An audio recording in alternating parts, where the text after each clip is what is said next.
नमस्कार. गुढीपाडव्याचा सण असतो, त्यामुळे पूर्ण आजीला असं वाटत असतं की आपण काहीतरी अन्नदान करूया आणि ब्लँकेट सुद्धा दान करूया.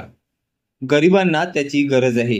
आता काही गरीब लोक आपण घरी बोलवून त्यांना अन्नदान आणि अशा प्रकारचं ब्लँकेट दान केलं तर आपल्याला नक्कीच पुण्य लागेल असं पूर्णाजीला वाटत असतं.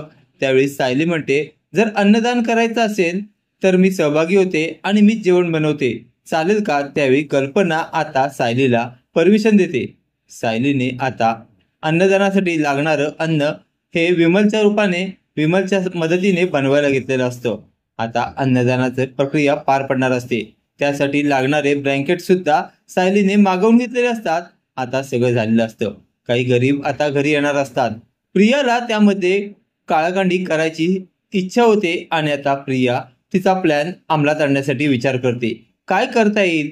आता काहीतरी असं केलं पाहिजे आणि सायलीचं नाव बदनाम केलं पाहिजे. पण आता सायलीचं नाव बदनाम करणं तेवढं शक्य नाही, म्हणून प्रिया खूप विचार करते आणि तिच्या डोक्यात एक कल्पना सुचते. आता प्रिया त्या कल्पनेनुसार काम करते आणि इकडे गरीब लोक ही अन्नदानासाठी आलेले असतात. त्यातले गृहस्थ रस्त्याने चालत चालत आतमध्ये येत असतात. तेवढ्यात त्या गृहस्थाच्या पायाला काच लागते आणि त्यांच्या पायातून रक्त येतं. त्यावेळी प्रिया ते बघते आणि म्हणते, बघा बघा, सुभेदारांच्या मोठ्या सुनेने काय प्रताप केले. जे गरीब घरी बोलवले त्यांच्याच पायाला काच टुकली आहे. त्यावेळी आता सायली बघते आणि म्हणते, काय बोलतेस प्रिया?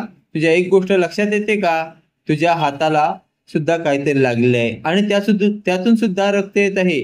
ते ऐकल्यावर आता प्रिया गोंधळते. सायली म्हणते, मला सांग, तुझ्या हाताला नेमकं काय लागलंय आणि त्यातून रक्त काय येत आहे? तू असं काय केलंस? त्यावेळी आता प्रियाला काय बोलायचं ते कळत नसतं. आणि मी सांगू का तुला नेमकं तू काय केलं आहेस? त्यानंतर आता प्रिया मोठ्या गोंधळात सापडली असते. प्रिया म्हणते, काही नाही काही नाही, मी साफसफाई करत होती त्यावेळी माझ्या हाताला लागलेलं आहे. त्यानंतर सायली म्हणते, खोटं बोलत आहेस तू. आता त्या गृहस्थाला बसण्यासाठी सांगितलं जातं आणि सायली त्याच्या पायाला मलम लावून देते. आता प्रियाने केलेला गोंधळ हा सायली सगळ्यांसमोर आणते आणि म्हणते, ही जी काच टाकलेली आहे ना, ती प्रियानेच टाकलेली आहे, मी टाकलेली नाही. आणि त्या गृहस्थाच्या पायाला किंवा कोणाच्या तरी पायाला काच लागावी आणि मी केलेल्या कामात मला श्रेय मिळू नये, हे प्रियाचं मोठं सत्य होतं. आणि हेच प्रियाचं सत्य आता मी सर्वांसमोर आणत आहे. त्यासाठी माझ्याकडे काही पुरावे आहेत. ते पुरावे बघताच आता पूर्णाजीला राग येतो. पूर्णाजी जाऊन प्रियाच्या खाडकन कानाखाली मारते आणि म्हणते, हे असं असं वागणार आहेस का तू? अगं, सुभेदारांची सून आहेस तू.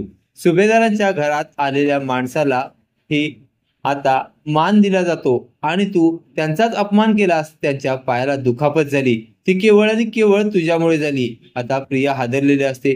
प्रिया गपचूप रडत रडत तिच्या रूम मध्ये जाते. अश्विनला सुद्धा खूप वाईट वाटलेलं असतं. असेच मालिकेचे नवनवीन अपडेट पाहण्यासाठी व्हिडिओला लाईक आणि चॅनलला सबस्क्राईब करायला विसरू नका. थँक्यू.